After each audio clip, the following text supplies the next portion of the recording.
भारत की दो महान गाथाएं रामायण और महाभारत सिर्फ धार्मिक कहानियां नहीं हैं। इनमें छुपे हैं ऐसे रहस्य जो विज्ञान और टेक्नोलॉजी की सीमाओं को भी चुनौती देते हैं। क्या सचमुच हमारे पूर्वजों के पास एयरक्राफ्ट, न्यूक्लियर वेपन, क्लोनिंग और टेलीविजन जैसी टेक्नोलॉजी थी, या ये सब सिर्फ प्रतीकात्मक कहानियां हैं? आज हम इन ग्रंथों को नए नजरिए से देखेंगे और खोजेंगे उन वैज्ञानिक सच्चाइयों को जिनका जिक्र हजारों साल पहले हो चुका था। रामायण में पुष्पक विमान का वर्णन है, एक ऐसा उड़ने वाला रथ जिसमें राजा दशरथ, रावण और बाद में राम जी ने यात्रा की। ये विमान हवा में तेज गति से उड़ सकता था, दिशा बदल सकता था और इच्छानुसार कहीं भी उतर सकता था। वैज्ञानिक दृष्टि से ये आधुनिक एयरक्राफ्ट या स्पेसशिप जैसा लगता है। कुछ ग्रंथों में इसका आकार आकाश में तैरते हुए महल जैसा बताया गया है। कई रिसर्चर्स मानते हैं कि ये एंटी ग्रेविटी टेक्नोलॉजी या मर्क्यूरी आयन प्रोपल्शन पर आधारित हो सकता था। विमान शास्त्र, एक संस्कृत ग्रंथ में भी 32 तरह के विमानों का उल्लेख है, जिनमें युद्ध के लिए भी विमान शामिल थे। क्या ये हमारे पूर्वजों की एडवांस्ड इंजीनियरिंग नॉलेज का प्रमाण है? महाभारत के युद्ध में सबसे खतरनाक हथियार था ब्रह्मास्त्र। इसका प्रभाव इतना भयानक था कि पूरा क्षेत्र उजड़ जाता, नदियां दूषित हो जाती और भूमि पर वर्षों तक कुछ नहीं उगता। अगर इसकी तुलना मॉडर्न साइंस से करें तो ये बिल्कुल न्यूक्लियर बम की तरह लगता है।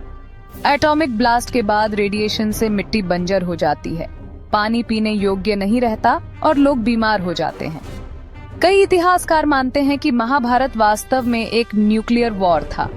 मोहेंजोदड़ो और हड़प्पा सभ्यता की खुदाई में मिले कंकालों में रेडिएशन ट्रेसेस पाए गए हैं। क्या ये ब्रह्मास्त्र के प्रयोग का प्रमाण है? महाभारत में संजय धृतराष्ट्र को युद्ध का सीधा हाल सुना रहे थे, बिना युद्ध भूमि में गए। इसे दिव्य दृष्टि कहा गया। अगर आधुनिक विज्ञान से तुलना करें तो ये लाइव ब्रॉडकास्टिंग, सैटेलाइट ट्रांसमिशन या रिमोट व्यूइंग जैसा लगता है।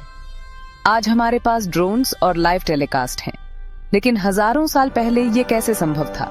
कुछ वैज्ञानिक इसे टेलीपैथी और क्वांटम एंटेंगलमेंट से जोड़ते हैं, यानी बिना फिजिकल कनेक्शन के सूचना का आदान प्रदान।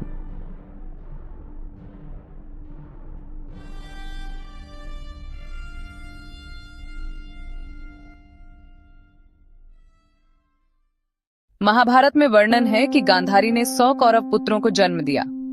शुरुआत में यह एक मांस का टुकड़ा था जिसे ऋषि व्यास ने 100 भागों में बांटा और विशेष कुंभ में रखा। समय के साथ हर भाग से एक शिशु उत्पन्न हुआ। क्या ये टेस्ट ट्यूब बेबी या क्लोनिंग टेक्नोलॉजी जैसा है?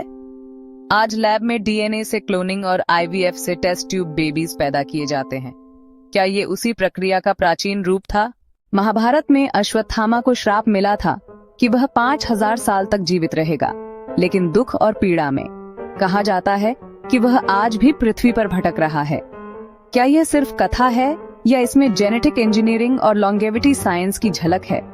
आज वैज्ञानिक एंटी एजिंग और इमॉर्टैलिटी जीन्स पर रिसर्च कर रहे हैं। क्या हमारे पूर्वजों को पहले से इसका ज्ञान था? रामायण और महाभारत में नागलोक और पाताल लोक का जिक्र है। कुछ इसे धरती के नीचे की सभ्यता मानते हैं, तो कुछ इसे पैरेलल यूनिवर्स या इंटरडिमेंशनल वर्ल्ड कहते हैं। आधुनिक भौतिकी में मल्टीवर्स और वर्म होल थ्योरी की चर्चा होती है, यानी ऐसे रास्ते जो हमें दूसरी डिमेंशंस में ले जा सकते हैं। क्या प्राचीन अर्षि इन डिमेंशंस के बारे में पहले से जानते थे? रामायण और महाभारत सिर्फ धार्मिक ग्रंथ नहीं है, ये विज्ञान, तकनीक और ब्रह्मांड के रहस्यों का खजाना है। पुष्पक विमान से लेकर ब्रह्मास्त्र तक, क्लोनिंग से लेकर इंटरडिमेंशनल ट्रैवल तक, ये सब बातें आधुनिक विज्ञान ने अभी अभी खोजी हैं, लेकिन हमारे ग्रंथों में हजारों साल पहले लिखी गई थी।